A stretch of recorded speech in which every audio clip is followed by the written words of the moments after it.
Wealthy people, first they get into stocks, then they start a business, and then they get real estate. Owning a stock is like it's owning a percentage of a great business.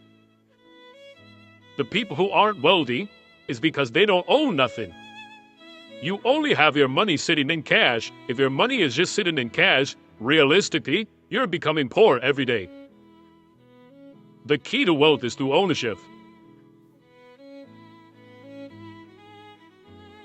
At about 9 or 10, I saw my moms get shot in front of my face. My early years were surrounded with violence. I saw my mom selling drugs. I saw my mama robbing. I saw my moms get robbed. I saw her get shot, and then she later on went to prison.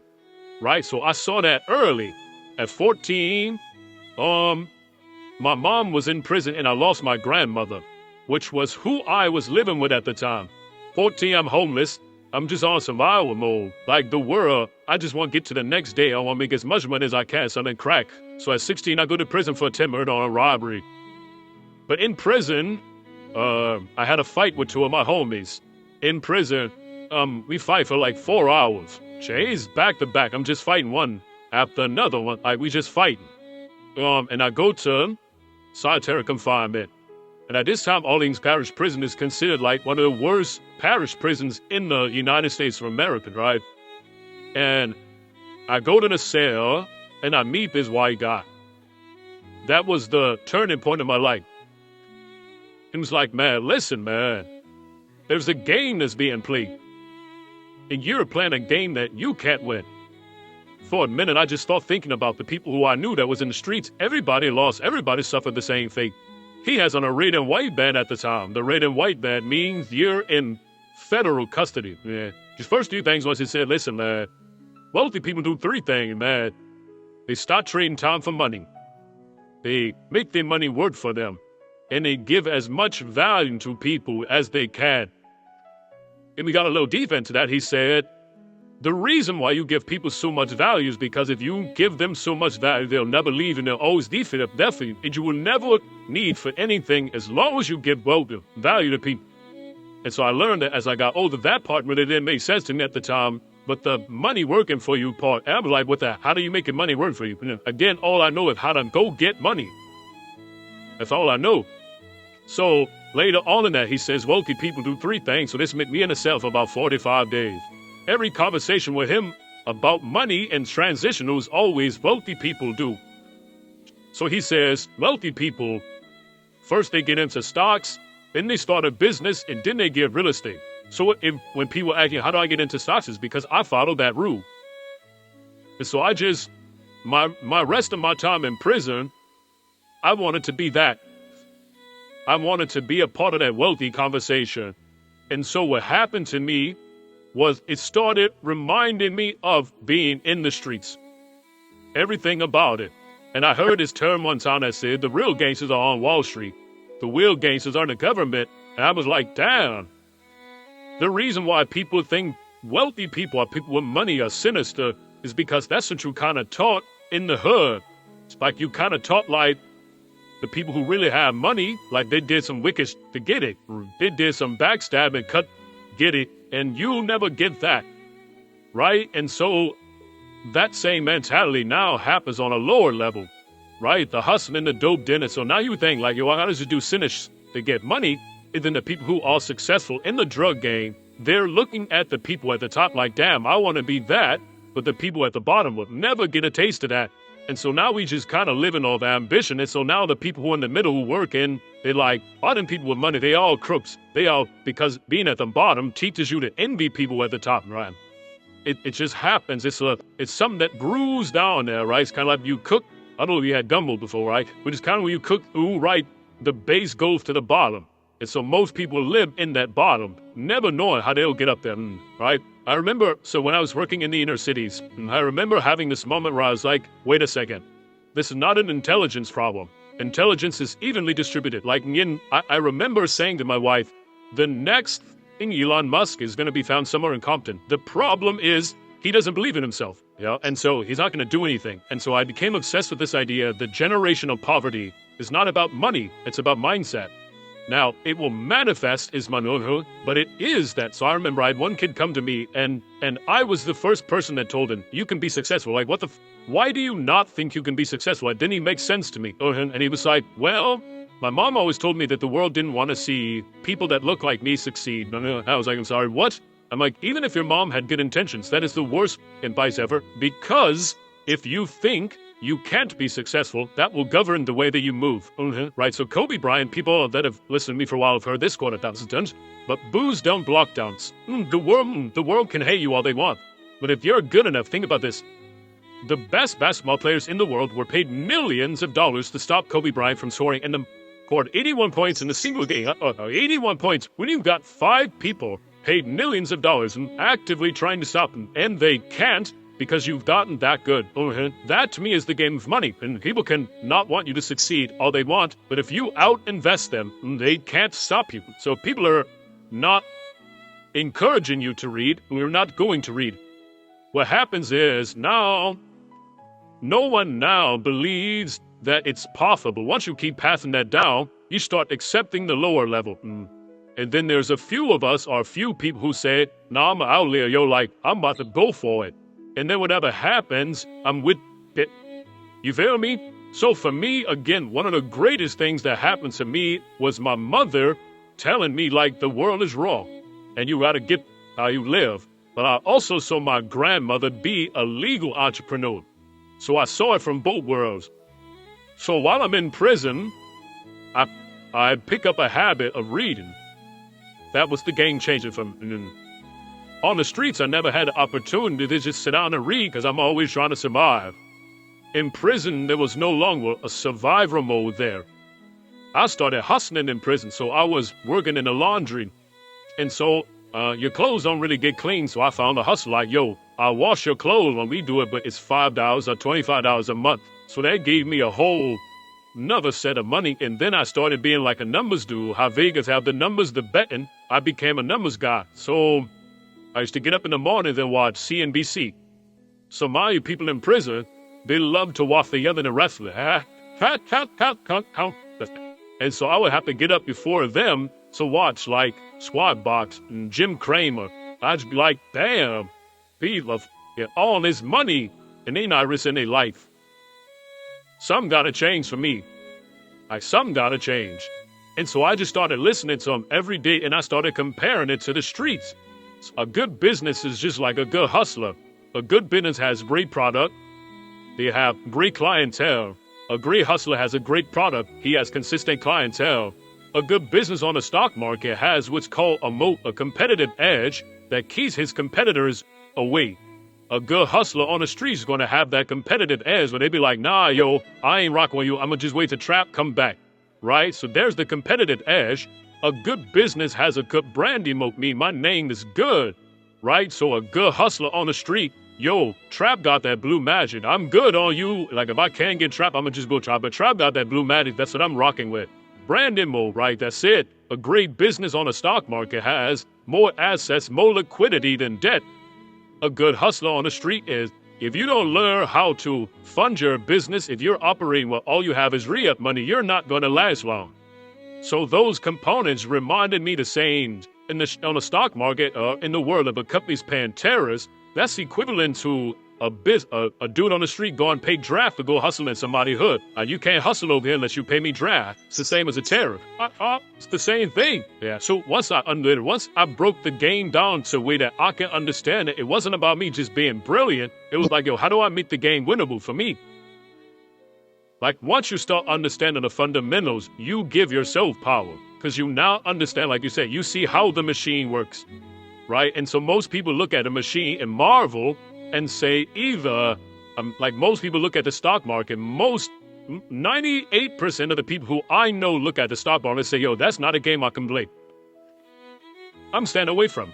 And so the way it's set up is, the world is set up, well, listen, cool, I don't even want you to play. Just give me your money, I'll play it for you. So when we look at like banks, right, we understand that banks don't necessarily work in our favor. Right, so banks only give us 0.05% interest on the money we have there. But we can get 8% just by putting our money in the index fund. So why would I just sit my money in a bank and let the bank make all the money? Because all they're going to do is invest the money for you. So they're now operating as the plug. They operate now as the man who I'm going to front you this. I'm going to make my money. I'm going to take the cut. I'm going to give you just enough to keep coming back. I'm going to go to the plug. Who is the plug? The stock market. The relationship with money in my community is you make money just enough to pay bills. And so once you get tired of paying bills, you say, you know what? I need to treat myself to something, right? No matter if I got to go in debt, no matter if I need to treat myself to something to take this misery away.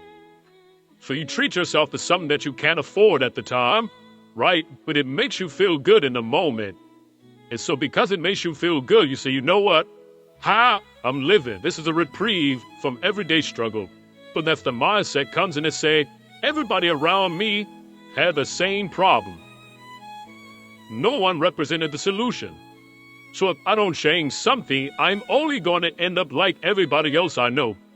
Somebody has the solution somewhere. There's too many people out here living the life of their dreams that I'm watching. They know something I don't know. And the only thing that they had was access to a different type of information. In 2010, after I'm home from prison now, right? I'm home from prison. I'm back in the streets hustling. Because even though I have the information, I don't have the money. Right? I'm like, well, I gotta get the money. My daughter needs kickback in 2010. They get 8 pounds of weed, about $10,000. Yeah, about a cost. 8 pounds of weed, $10,000. A 223, a 40 with extended clip and a beam, and 100 X pills. So a cop tells me, you ain't heard your lesson. Or you ain't learned your lesson. And I was like, damn, that wasn't right. Like, I got knowledge, I got information, but I still fell victim to the same that everybody around me knew. So therefore, the knowledge that I had wasn't powerful because it wasn't applied. So I was fortunate, God bless me. I wound up getting found not guilty because it's called fruit of a poisonous tree. So they kicked in my door, but they didn't have problem with cause because they stopped me in my truck, didn't find nothing on me. So they went to my house, kicked the door with no search warrant. So now everything you find is null and void. So now I get into the robbing gang. So now I start robbing dope dealers.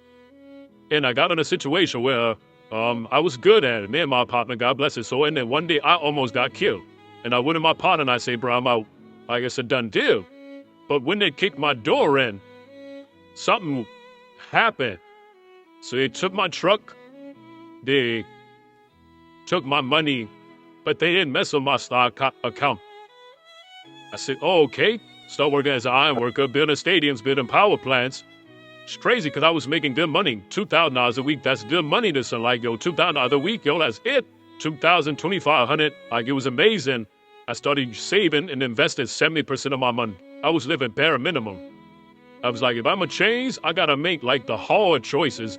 It's hard for people to make sacrifice because you gotta now go against and do without some of the things that gives you that momentary gratification, that simple, that's what keeps you alive. That's what keeps you going, just to go on vacation one time a year, to get these pair of shoes that may cost me $1,000. No, I can't afford them. But I worked so hard, I need that, or just to keep giving it something. You have a phrase, Wall Street looks like us, Wall Street looks like us now. There's another phrase you say, but you should like put that same like stamp on it, is I own that. I own that because you talk about stocks in a way that sounds so rad, where it's like you refer to yourself as an owner of the company is, and the thing is, it actually is true. Like you're not playing a linguistic game. It is true, but people don't think about it like that. But it's so much more powerful than having a cool pair of kicks is to say I own the company that makes those kicks, or I own the company that makes that phone, or, you know, Tim Cook, the CEO of Apple, works for me. I'm a share of it, right? It's really, really powerful. Explain that basic idea of ownership for people that might not quite put it together, that stocks really are owning that company. So I actually got that term from Warren Buffett in one of his meetings. I want to say it was a 1995 shareholder meeting, and he said that he owned Greek. Owning the stock is owning a percentage of a Greek business. And so once I understood that concept, I understood that the key to wealth is through ownership. The people who aren't wealthy is because they don't own nothing. You only have your money sitting in cash. If your money is just sitting in cash, realistically, you're becoming poor every day, right? Or they are depreciating asset. And that's what cash is. It's a depreciating asset because the more money they print, the more money that money loses value. So there's just sitting. It's the reason why the bank wants you to have your money there. So they can take it and use that and invest it so much and be like, here's this sitting, I'm gonna do 50 cents on whatever you had in it, man. And so the idea of ownership was, yo, if we can just start owning everything that no matter if it's just a stock, like that's powerful. Because if you can start owning the businesses that you now consume every day, you turn a one-time transaction to a lifetime of profit. And that was major for me. Because if I go to a store and buy a pair of Nikes, that's a one-time transaction. In order for me to get something from them again, I gotta come back and buy another pair of Nikes. But if I own the Nike stock, long as I own it, it's a profitable vehicle for me. So that one-time transaction can become a lifetime of profit if I own that business. If I'm a buy Apple, if I know I'm an Apple user, if I know I got the phone, I got the AirPods, I got the MacBook, I got the PC, I excited when Apple's about to drop something, why wouldn't I own it? As much of it as I can, right? Like if I understand that concept, if I know America has one of the biggest trash problems in the world, right? So if I know that Waste Management is a company that's going to be here forever because we aren't going to stop throwing things away, why don't I own that company? Because I know everybody throws things away. And so now instead of me getting excited about Apple Lime being around the corner because it's a new phone, I'm like, yo, now I have to make me some money, right? So when I hear a company like Waste Management has bought 40 acres of disposable land for another landfill, I'm excited about that. And another great thing about the stock market is, for me, it now makes me pay attention to the world. And so now I understand what's going on in the world. I started learning business cycles, market cycles. You know, I'm like, because now I can understand, yo, this is okay. Things are going out of business. Okay, we're in this cycle. Okay, people are hiring. Okay, we're in expansion cycle. And so now I took an economic class on my own without just understanding the world. And so you start understanding when something is happening in China. Okay, something happened in China, so I own Apple. Apple has 20% of revenue in China. Okay, it might take a little hit right now. You know what I'm saying? So the stock market helped me start understanding how the world moves, the fundamentals. Knowledge is what gives us leverage in life. It's not about how strong you are. It's about what you can learn. And then how can you actively apply that? I have this acronym called FEAR. Finally exiting average reality. Right? And what happens is, until we can overcome the fear, some people actually fear success. Success comes with a lot. Right? But until you can overcome that average reality that you're living in, no matter what you're on, once you become comfortable there, it becomes average. Anyone can live in average. Everyone can live in mediocrity. Like, then there's those outliers who consistently push themselves to go to the next level. And the thing about the human mind and the human body, it will go as far as you push it. As long as you believe in it, like you said, the only belief that matters is what do you believe you can do? I personally believe that there is nothing I cannot do. And for me, it's all about impact, purpose, fulfillment. Like, the money is a byproduct of everything else. That isn't my focus. My focus is I have a knowledge and information that I know that can change lives. Not just one life, not just like lives. And so the way that you change lives is by consistently learning, finding new ways to put that information out there, being able to open up, being able to be vulnerable because people need to connect. People connect to knowledge in the way that they can see two things that help people, imagery and vocabulary. So for me, it's always about how do I attain as much, it's always a challenge for me. How can I attain as much knowledge as I can because I love learning, but then how do I take that and be able to now reciprocate and I give it to somebody who may not understand calculus or trigonometry, but if I can give it to them in this way, they can say, oh yeah, I got it. And there's more people that struggled in the world that has become successful. So struggle has to become a language that I struggle. So that's a language I'm great at. So if I can break down things into a struggle language, now I make it the game winnable for everybody. What do you say to people that don't think they have enough money to invest? So the important thing for me to tell them is start where you are. You build a house brick by brick. If we look at back at our situation, you see you inherited that, whatever it is, that poverty. You inherited that mindset, that idea of scarcity, that idea that you don't have enough money. You inherited that. Building wealth becomes a revolutionary act. Because now you start saying, I want to go against what I was taught.